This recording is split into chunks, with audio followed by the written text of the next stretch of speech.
Buenos días, señoras y señores. Volvemos a recuperar la sesión del tercer Congreso de Voluntariado de la Comunidad de Madrid. Me ha correspondido a mí, como viceconsejera de Familia y Asuntos Sociales de la Comunidad de Madrid, tener el honor de presentar al ponente, al ilustre ponente que nos acompaña ahora mismo. Eduardo Serra no necesita una presentación, pero sí me gustaría detallar algunas pinceladas de su magnífica trayectoria profesional. Eduardo Serra es abogado del Estado, ha sido una alta personalidad en las administraciones públicas, además ha sido alto cargo, una característica muy especial en él, en todos los gobiernos democráticos o con todos los partidos políticos democráticos que han gobernado en España, es decir, ha sido alto cargo de la administración de la UCD, alto cargo con el Partido Socialista y también con el Partido Popular, donde llegó a ser ministro de Defensa. Pero además de su dilatada experiencia en el mundo de la administración, ha desarrollado también una amplia actividad en el mundo del sector privado, llegando a ser presidente de empresas tan importantes como Teletra o como Airtel o Peugeot Talbot, y en este momento además es el presidente de UBS, de la Unión de Bancos Suizos en España. Ha tenido tiempo además, y yo creo que es quizás la nota más importante que hoy queremos destacar aquí, en el mundo del voluntariado, en el mundo de la solidaridad, en la colaboración con organizaciones benéficas. Por ejemplo, ha sido presidente de la Fundación de Ayuda contra la Drogadicción y también presidente del Patronato del Museo del Prado, es decir, que ha desarrollado actividades en muchos campos de las organizaciones benéficas, y hoy además está aquí especialmente por ser el presidente de la Fundación Everis. La Fundación Everis es una fundación con 10 años de historia, este año se celebra su 10º aniversario, pero con una amplia trayectoria y un campo importante de actividad en el mundo de la solidaridad, en el mundo de la responsabilidad social corporativa. Everis es una fundación destinada, él nos los va a explicar con más detalle, pues a difundir el capital humano, a difundir el conocimiento a través de las universidades, de lo que es la tecnología, de lo que son las aplicaciones en el mundo de la empresa, pero siempre bajo la perspectiva de los principios y de los valores. Eduardo, es un placer tenerte hoy aquí entre nosotros. Verás que el Salón de Actos del Ateneo de Madrid está lleno de representantes del mundo del voluntariado, de las empresas, de las organizaciones solidarias de Madrid, que están deseando escucharte, y por lo tanto no te quiero robar más tiempo de lo importante que nos tienes que decir hoy sobre un tema tan apasionante como es tiempos de crisis, tiempos de cambio, una oportunidad para la cohesión social. Antes de cederle la palabra, quiero recordarles a todos ustedes que en la carpeta que les han entregado tienen además unos tarjetones en los que pueden hacer las preguntas. De manera que le voy a ceder ahora la palabra al ponente y cuando él termine su explicación, si ustedes quieren, pueden entregar a las azafatas las preguntas que desean formularles en los tarjetones que les acompañamos. Por lo tanto, es más fácil compartir entre todos sus preguntas y también, por supuesto, las respuestas por parte del señor Serra. Pues Eduardo, querido Eduardo, el auditorio es tuyo, tienes la palabra. Muchas gracias, Ludmila. Buenos días. Quiero agradecer a la Consejería de Asuntos Sociales de la Comunidad de Madrid y a la responsable del voluntariado la oportunidad que me dan para compartir con ustedes unos momentos de reflexión sobre el voluntariado y también sobre un poco hablarles la posición del ciudadano, la participación del ciudadano en un sistema democrático en el siglo XXI.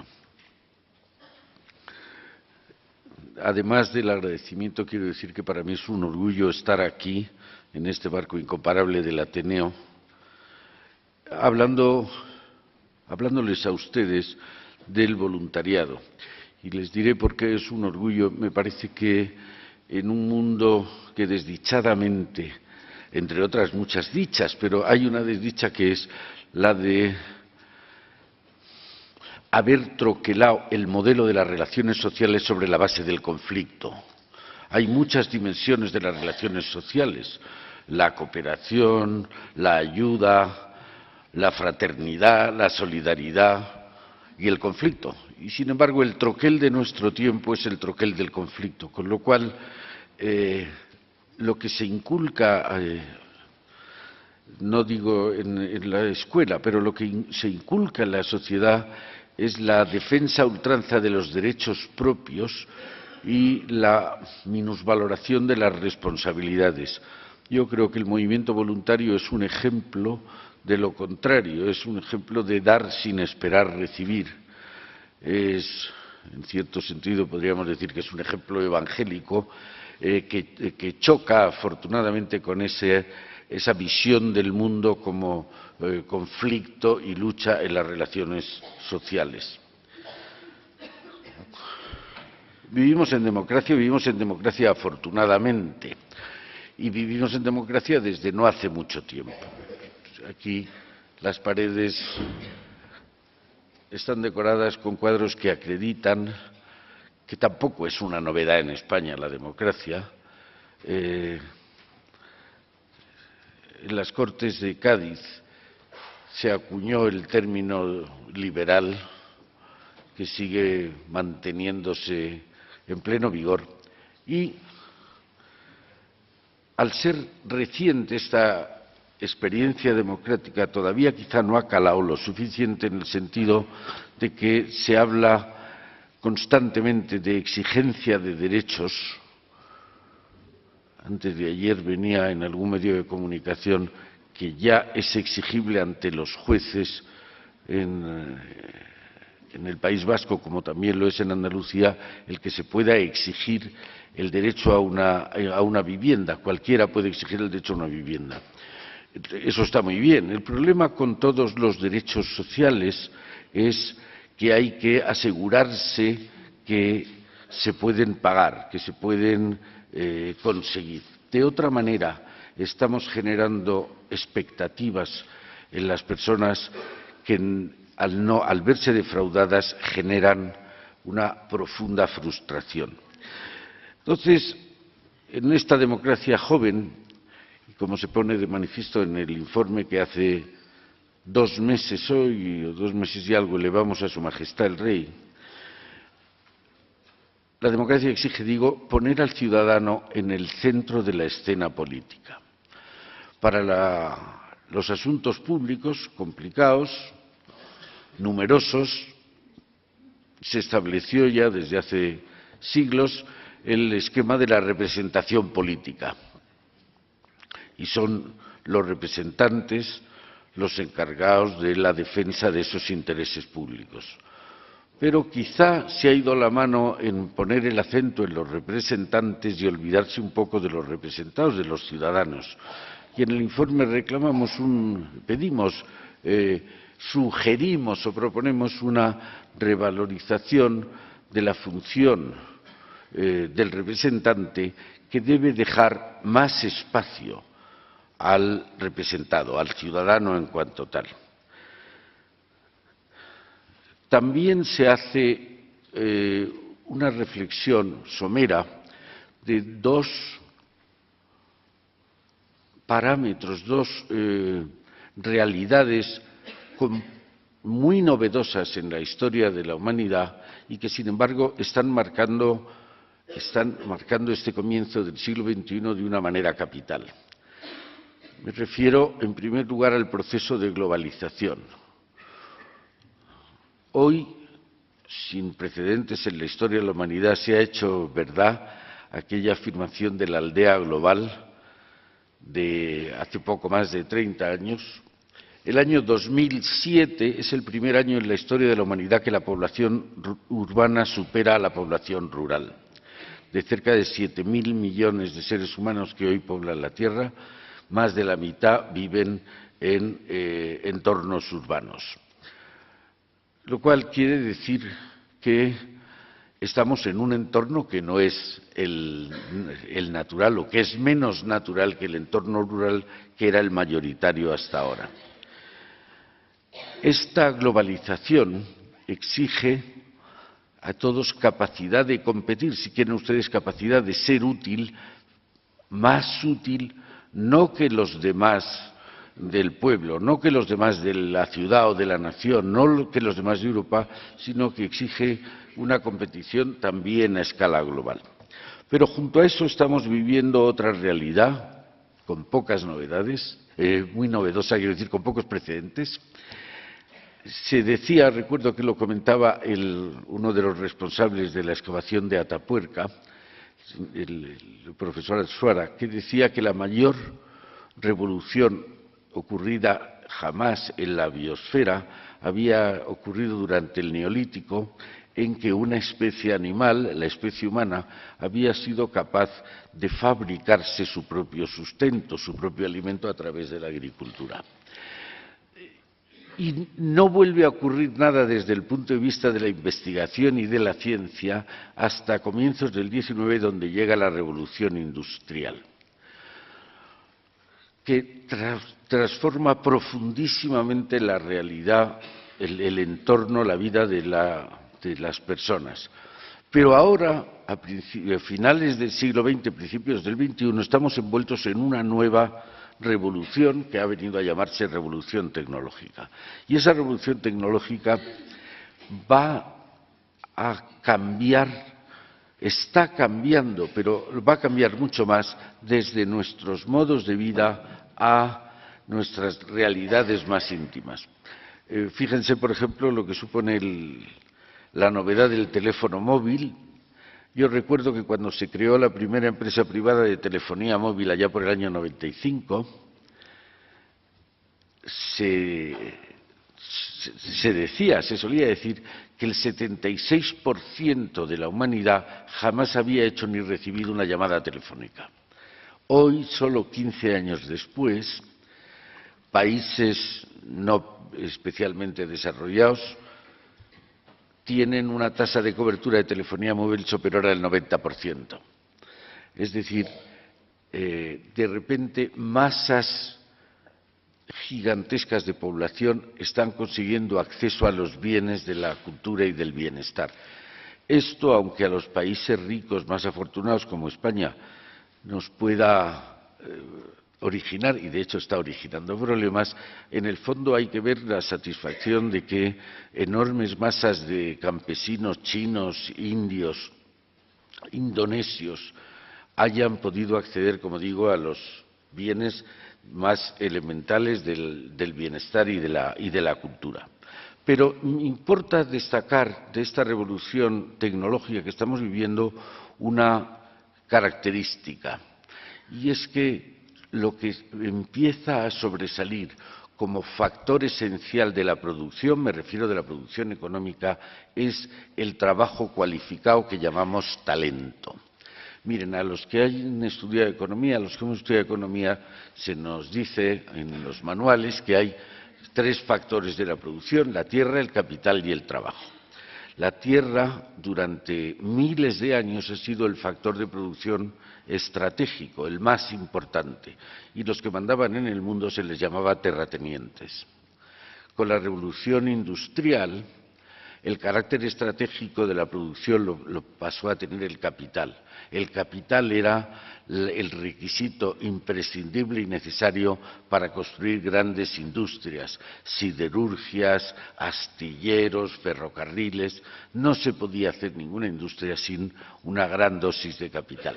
Y los que mandaban en el mundo, todavía algunos siguen mandando, se llamaban capitalistas. Eran los capitalistas. Hoy, apenas empezada esta revolución tecnológica, el factor de producción esencial ya no es el capital, es el talento. No ha hecho falta capital para constituir empresas como Apple o como Microsoft o como Yahoo o como Google o como Facebook o como Twenty. Las han hecho 2 jóvenes en el garaje de su casa, las han hecho en los ratos libres que le daban los estudios de la facultad. Todavía no sabemos cómo se llama esa clase, que son los que van a gobernar el mundo, de talentosos. Pero sí es importante ver que vuelve a ser capital la figura del ser humano frente a la entidad de los recursos económicos. Con todo esto vengo a decir que esa revolución tecnológica también va a producir, está produciendo un instrumento que todavía no nos damos cuenta, los niños, los jóvenes y los niños ya se van dando cuenta, que es el Internet y las redes sociales. Fíjense cómo algo tan aparentemente alejado de la neutralidad de una red social, como acaba de ser la revuelta de Túnez, ha sido básicamente generada a través de Internet y ahora se está trasladando a Egipto. Hasta ahora los medios de comunicación eran unidireccionales. Y piensen ustedes en un periódico o en una emisora de radio o de televisión, había una emisión, un emisor y millones de receptores. Con estas nuevas tecnologías que proporcionan la informática y las telecomunicaciones, lo que hay son conversaciones bidireccionales. Hay millones de receptores, pero también hay millones de emisores. Cada uno puede ser emisor y receptor al mismo tiempo. Entonces, esto nos hace recobrar esperanzas en que el ser humano, cada ciudadano, cada persona en concreto, puede cada vez extender más el ámbito de su actuación. Decían los griegos que la crisis que estamos atravesando, crisis es una palabra que viene del latín y del griego, que significa básicamente decisión o separación o ruptura. Se aplicaba sobre todo en el caso de las enfermedades, se han hecho crisis, y en el momento que hacía crisis era cuando los médicos se tenían que reunir a tomar una decisión. Luego, los momentos de crisis son también momentos de decisión. Momentos de decisión que se pueden tomar, decisiones que se pueden tomar con más facilidad en estos tiempos de crisis que en tiempos de bonanza y de prosperidad. Y a lo mejor es hora de que tomemos algunas decisiones que se nos habían quedado atrás en estos años pasados largos de prosperidad. En economía se llama crisis, en esa representación del ciclo económico, en esa sinusoide del ciclo, se llama crisis en las fases del ciclo en las que las tendencias son negativas, son hacia abajo. Y esto llevamos una larga crisis económica que empezó en el año 2007 y que estamos atravesando. Todavía parece que desdichadamente en España queda tiempo para superarla, en otros países parece que ya está empezándose a ver la luz después del túnel. Si miramos la crisis que estamos atravesando para ver un poco más el fenómeno del voluntariado a través del papel del Estado como complemento o como contrapunto del ciudadano, vemos que de siempre el hombre ser político se ha asociado con los demás en búsqueda de soluciones a problemas que solos individualmente no podían solucionarse. Básicamente, y no pretendo ser exhaustivo, la paz y la seguridad. A partir de hace 1000 años, del siglo X más o menos, en nuestra cultura, empieza a darse, a exigirse o a proporcionarse la libertad, cosa que sucedía más en las ciudades que en el campo, donde estaban los siervos, el campesinado, pero con el avance de la cultura el Estado asume como otro de sus fines el garantizar también la prosperidad de los ciudadanos. Y últimamente, a partir del siglo XX, es cuando se pone énfasis en un elemento adicional que es la cohesión social. La cohesión social, especialmente por el temor a regímenes no democráticos que hubo el temor que hubo en Europa occidental, se extremó las medidas que aseguraban o que potenciaban la cohesión social. Si ustedes miran los 3 lemas de la Revolución Francesa, libertad, igualdad y fraternidad, podría decirse, grosso modo, que los partidos políticos más a la derecha se fijan más en la libertad, los partidos políticos más a la izquierda se fijan más en la igualdad, y la fraternidad ha quedado bastante olvidada, quizá por eso que les decía al comienzo, de que se han visto las relaciones sociales básicamente a través del prisma del conflicto en vez de hacerlo a través del prisma de la cooperación. Entonces, con esos lemas que son, a mi modo de ver, trasunto de la Biblia, que defiende la libertad, que defiende especialmente la igualdad y que defiende sobre todo la fraternidad, que en el lenguaje bíblico llama caridad, ese frontispicio de la Revolución Francesa ha iluminado lo que se llama la edad contemporánea y ha hecho que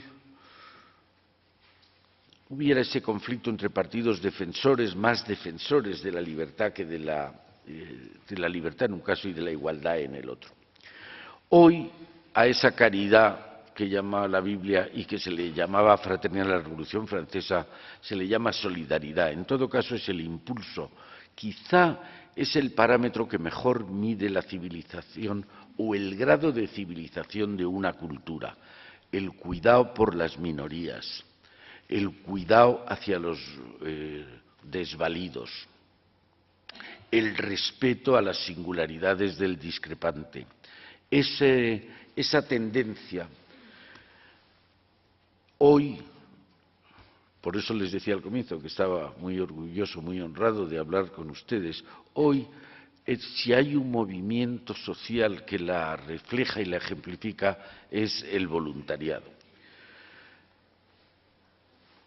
¿Y qué pasa con el voluntariado en tiempos de crisis? En tiempos de crisis lo primero que sucede es que estos movimientos que se dedican no a la creación de riqueza, sino más bien a la transmisión de la riqueza o de los bienes a través de casi de canales muy estrechos a donde más los necesitan, que lo sabe mucho mejor la sociedad, que lo sabe mucho mejor el ciudadano que el Estado, dónde está la verdadera necesidad. Estos canales, en tiempos de crisis, se quedan secos. Es muy difícil obtener dinero del Estado, es muy difícil obtener dinero de las organizaciones empresariales. Se quedan secos, estos cauces de transmisión se quedan secos. Y por tanto, parece que en época de crisis la cohesión social es más difícil asegurarla. Lo vemos en las calles, en los semáforos, el número de personas necesitadas, de mendigos, crece y parece que la manera de remediarlo es cada vez más difícil. Fíjense ustedes que presumimos todos de que vivimos en el estado de bienestar. Tienen que ser organizaciones no estatales, tienen que ser organizaciones sociales las que den de comer diariamente a casi 1 millón de personas porque no tienen medios para procurarse el sustento ellos mismos. Está claro en el mundo en que vivimos por qué hay que conseguir el crecimiento de la riqueza año tras año. Este estado del bienestar exige un crecimiento económico continuo y, por tanto, esa función que asumió en parte el Estado hace tiempo de asegurar la prosperidad, esa función es evidente que hay que cumplirla. No digo que la haga el Estado, la creación de riqueza la hacen singular casi exclusivamente los ciudadanos, pero al Estado le compete proporcionar las condiciones para que sea posible esa mayor creación de riqueza. Pero, ¿qué se entiende por cohesión social? ¿Qué es la cohesión social? La cohesión social creo que se podría definir como, Ortega la hubiera llamado probablemente vertebración, o sea, cuando denunciaba allá por los años 20 del siglo pasado invertebración o desvertebración de España, lo que trataba de decir es que cada uno iba a su propio camino y nadie se ocupaba del camino conjunto, nadie se ocupaba de buscar eso que los medievalistas llamaban el interés común, el interés general. Quizá la cohesión social implica el que todo el mundo pueda sentirse embarcado en la misma nave que los demás y que entonces se entienda mejor la comunidad de intereses y la comunidad de propósitos de una nación. Quizá sea eso. ¿Qué instrumentos tenemos para promocionar o para producir la cohesión social?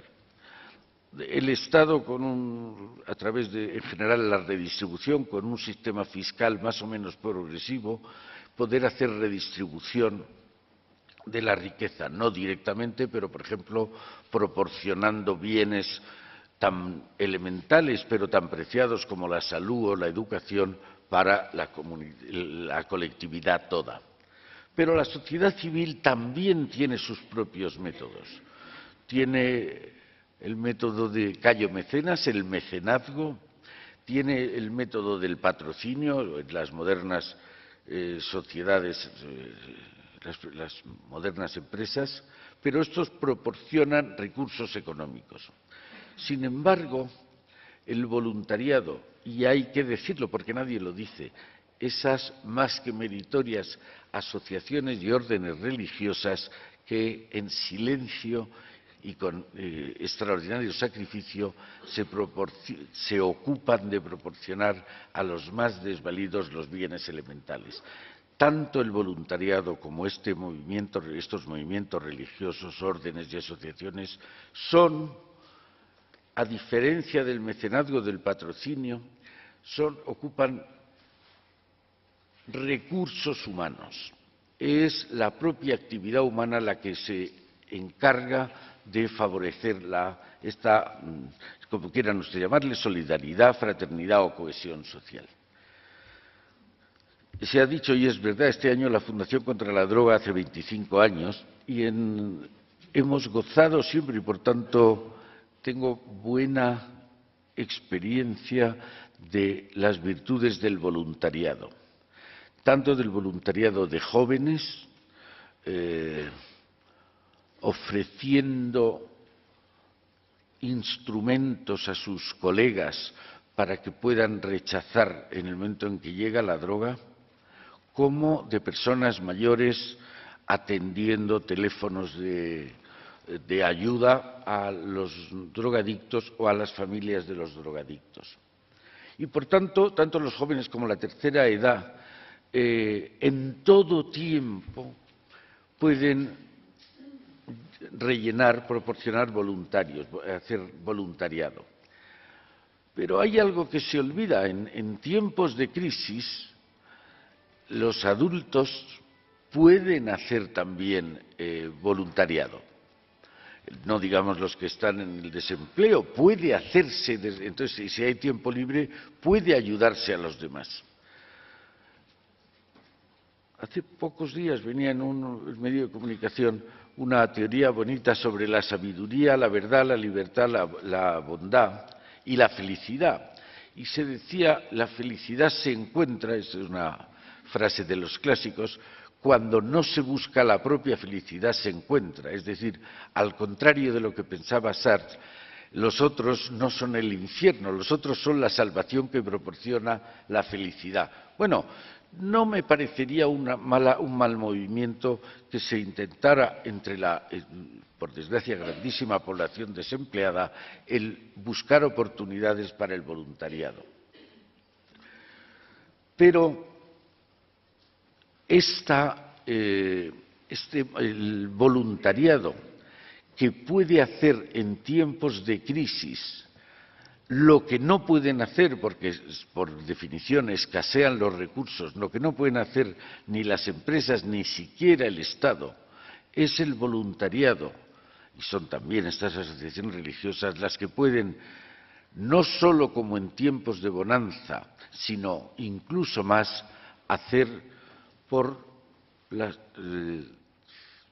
caridad, la fraternidad, la solidaridad, en definitiva, por la cohesión social.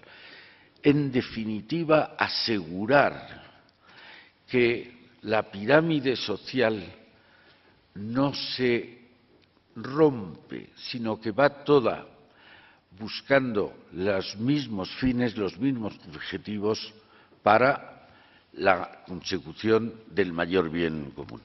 Con esto yo he terminado mis palabras y espero, si hay, contestar a sus preguntas. Muchas gracias.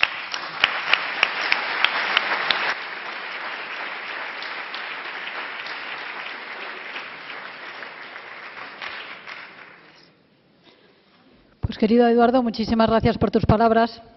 Esta región de Madrid, esta Comunidad de Madrid en la que nos encontramos, pues yo creo que tiene entre sus señas de identidad ser precisamente una de las sociedades más abiertas, más generosas y más solidarias que tenemos en nuestro país.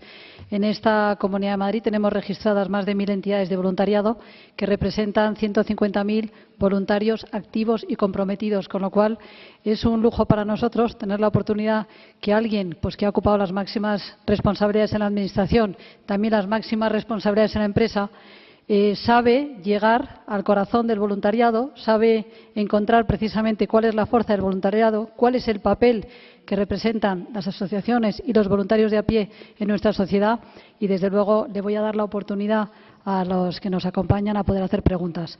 Si alguno de ustedes quiere hacer la pregunta, mano alzada, si quiere levantarse, nada más con levantar la mano se levanta. Le pediré que hable en voz muy alta porque no tenemos micrófonos para distribuir y después leeré también las preguntas que me llegan. Pues adelante.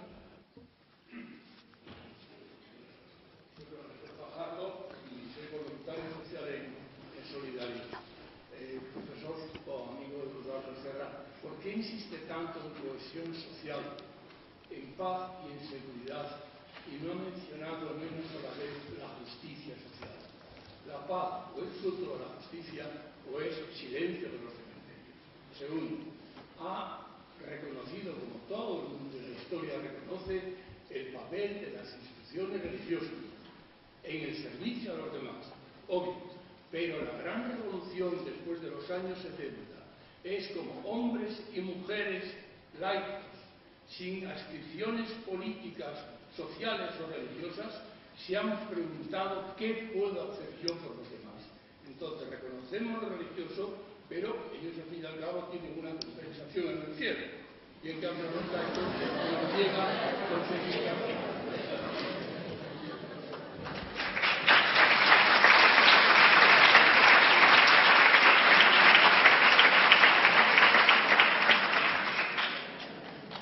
Profesor Fajardo, muchas gracias. Vamos a ver, yo tenía entendido que también los laicos podían ir al cielo, pero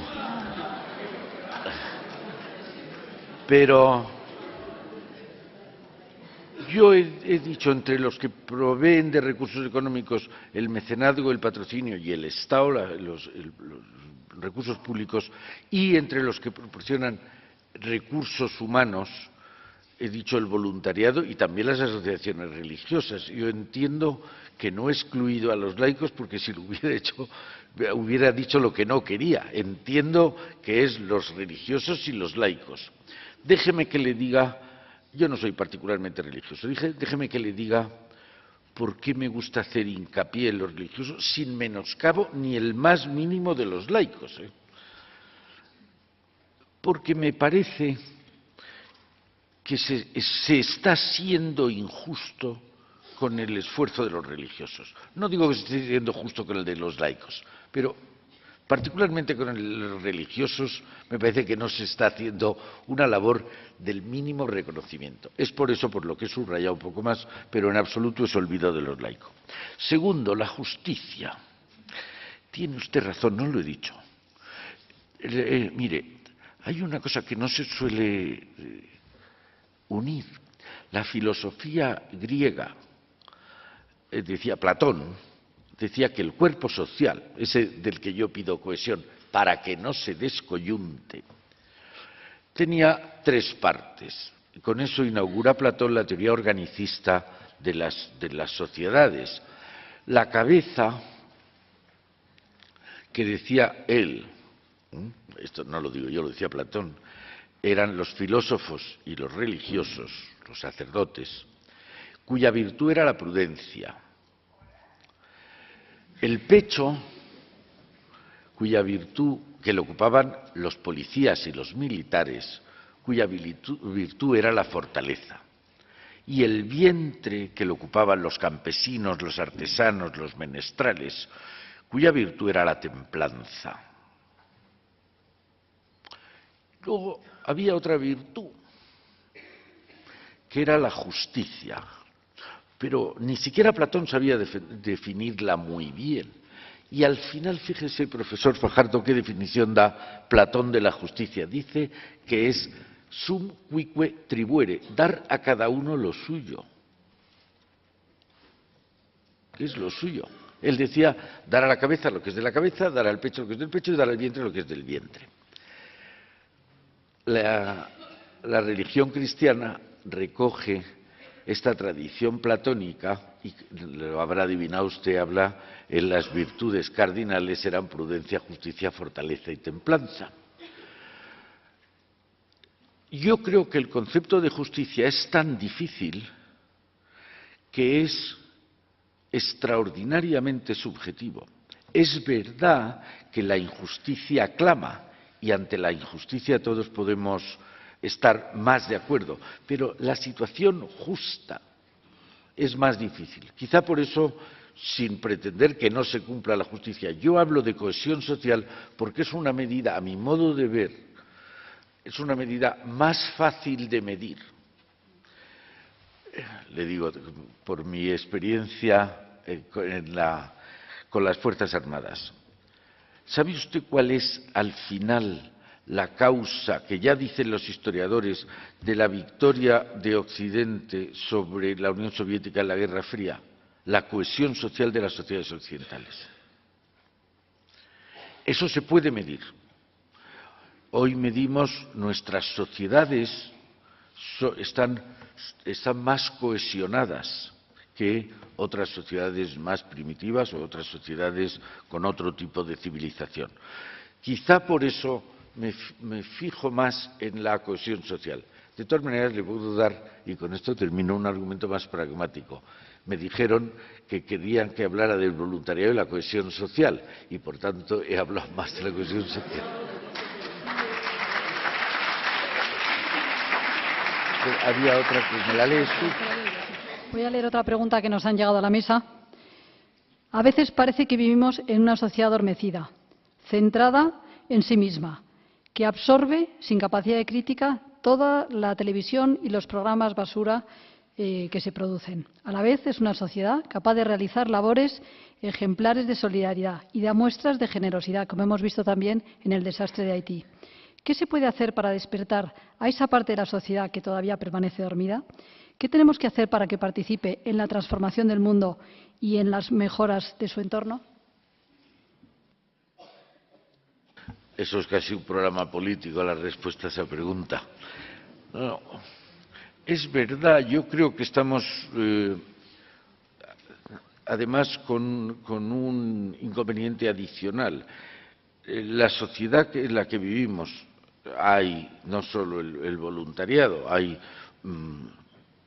cientos, miles de expresiones de que la sociedad sigue siendo una sociedad sana, una sociedad que sigue teniendo unos valores y, sin embargo, lo que se ve en los medios de comunicación social suele ser la antítesis de eso. Yo creo que está muy bien reflejado, resumido en la expresión de televisión basura, ¿no?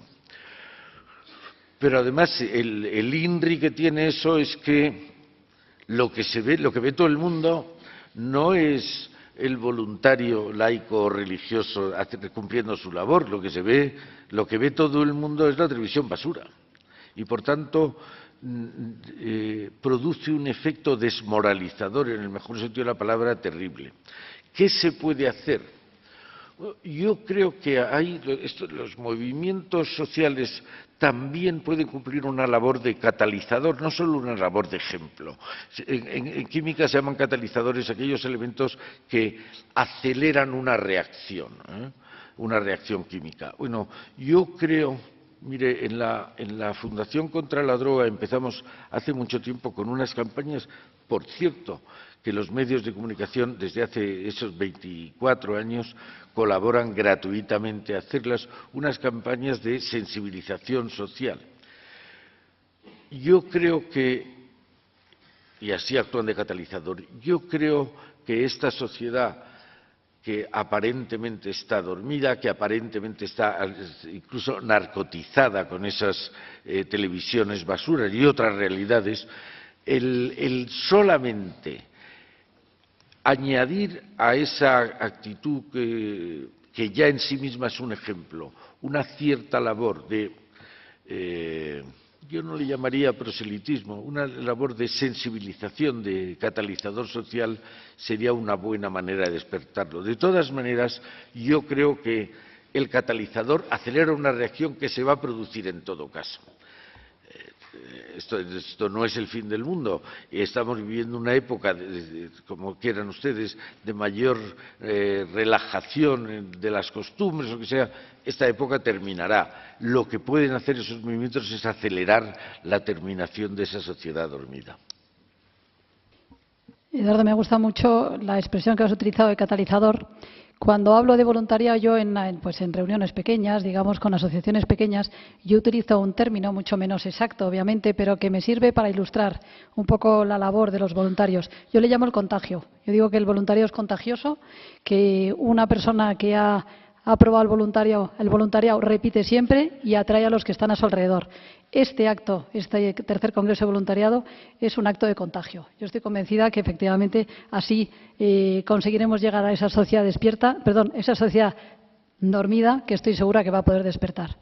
¿Alguna otra pregunta a mano alzada? Si no, leo alguna de las que tengo por aquí. Tengo una pregunta aquí que dice: ¿cómo es posible el crecimiento económico en un planeta con recursos limitados? ¿Y qué opina de la teoría del decrecimiento? Desde Malthus y su profecía pesimista, esto es un debate permanente. Que los recursos del planeta son limitados es una realidad, y que el crecimiento, empezando no por el crecimiento económico, empezando por la población. Es curioso, les recomiendo que miren en Internet población mundial, espacio, evolución. En época de Cristo, hace 2000 años, en el planeta vivían 125 millones de personas. En época de Carlos V, en 1540, se dobla esa cantidad. Es decir, se necesitan 1500 años para doblarlo, y con Carlos V el planeta tiene 250 millones de seres humanos. Ya no se necesitan 1500 años más para volverlo a doblar, solo en 200 años se dobla, y en 1750 tenemos 500 millones de habitantes. No hace falta 200 años más, 150 años más, y en 1900 tenemos 1000 millones de habitantes. En el año 2000, ¿se había doblado? No tenemos 4000, tenemos cerca de 7000. Es decir, es un ejemplo paradigmático del crecimiento exponencial. Y por tanto, fíjense, aunque no hubiera crecimiento económico, solo el crecimiento de la población, qué tensión pondría sobre los recursos. Me parecen dos cosas. Una, que hay que poner límites a un desarrollo desaforado, y eso se puede ir haciendo con medidas que no parecen muy espectaculares ni muy revolucionarias. Hace poco tiempo una Universidad de Madrid dio un doctorado honoris causa al científico mexicano que había descubierto el agujero en la capa de ozono. ¿Se acuerdan ustedes del agujero de la capa de ozono? Que propiciaba la entrada a través de la atmósfera y a la Tierra de los rayos ultravioletas. Y la verdad es que nos preocupamos muchísimo Hoy ha desaparecido el agujero de la capa de ozono, y no lo ha dicho ningún periódico, no lo ha dicho ningún medio de comunicación, pero se ha terminado. Entonces, yo creo que hay que ser conscientes, hay que ser responsables, ante la tensión a la que estamos sometiendo a los recursos del planeta, pero yo no sería fatalista. Es decir, hay que hacerlo ordenadamente y poner coto a los excesos que se están haciendo y utilizar un poco más la cabeza de lo que se hace normalmente para ver de qué manera se utilizan los recursos. Eso es lo que haría. Muchas gracias. Voy a leer otra pregunta que nos ha llegado sobre el mundo de la comunicación. Estamos en una sociedad de la información, no de la comunicación. Hablamos con China por Internet, pero no preguntamos a nuestro entorno inmediato cómo está. La manipulación en el actual mensaje a una sociedad falta de conocimiento. La manipulación es el actual mensaje a una sociedad falta de conocimiento. ¿Qué podemos hacer contra este mal?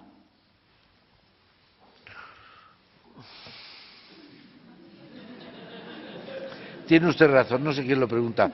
Tiene usted razón, pero tampoco aquí sería pesimista. Vamos a ver. Ahora nos manipulan, sí, pero cuando la gente era analfabeta, un porcentaje del 80% era analfabeto, fíjense que había mucha más manipulación. Yo creo que en el fondo está muy bien la distinción que hace usted de conocimiento, de información, de manipulación, pero yo creo que en el fondo la cultura lo que es, si es algo, es un antídoto contra la manipulación.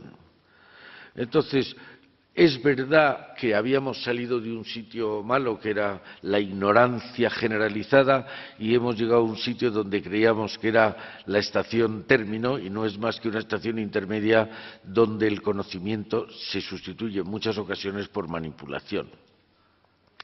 Yo confío en estos medios modernos de Internet. Es verdad lo que dice, que se ocupa uno más de lo que pasa en China que del prójimo, pero confío en que este sentido bidireccional que permiten las nuevas tecnologías va a hacer que el ciudadano ocupe un puesto más activo y, por tanto, como decía la pregunta anterior, sea menos pasivo, menos dormido, menos narcotizado y, por otro lado, sea menos susceptible de manipulación. Bueno, y vamos a hacer la última pregunta. Esta última pregunta, Eduardo, yo creo que te la van a hacer o te la hacen por saber que eres una persona muy vinculada con las tecnologías de la comunicación y, por lo tanto, es una pregunta un poco técnica, pero espero que te sirva de pauta para poder hacer un cierre también sobre estas intervenciones. La pregunta la realiza el representante de la Fundación Aliados, que trata de la lucha contra la pornografía infantil en Internet. La pregunta es, si estamos entre dos vías paralelas de supercuerdas, el darwinismo, sobre la supremacía y la supervivencia del fuerte, y la solución reticular, que es la cohesión nodal dentro de la morfología de red, la pregunta es, ¿no cree que la solución está en la forma de modular estas dos supercuerdas? Entonces, yo creo que, por un lado, entre el darwinismo y la cohesión nodal, ahí está. Yo creo que ahí está todo lo que encierra, espero, este movimiento del voluntariado y este congreso. Es decir, el darwinismo no es una opción, el darwinismo es una ley, es decir, que la supervivencia del más fuerte, una ley de la naturaleza. La manera de que la civilidad, mejor que la civilización, luche contra la ley de la selva, contra la ley de la naturaleza, es esa que usted dice de la articulación, la cohesión a través de nódulos que vayan haciendo que los fuertes sujeten a los débiles. Entre otras cosas, el darwinismo aplicado por los humanos lleva a consecuencias terribles, como hubo oportunidad de ver en el nazismo y otros movimientos totalitarios, que aquello sí que era manipulación de verdad, de no permitir el nacimiento o matar sin más a los más débiles. Yo creo que si algo representa el movimiento del voluntariado es el deseo, la manifestación de que el fuerte, el que se siente por lo menos autosuficiente, ayuda al débil, y es la mejor manera de asegurar la supremacía del hombre sobre la naturaleza. Muchas gracias.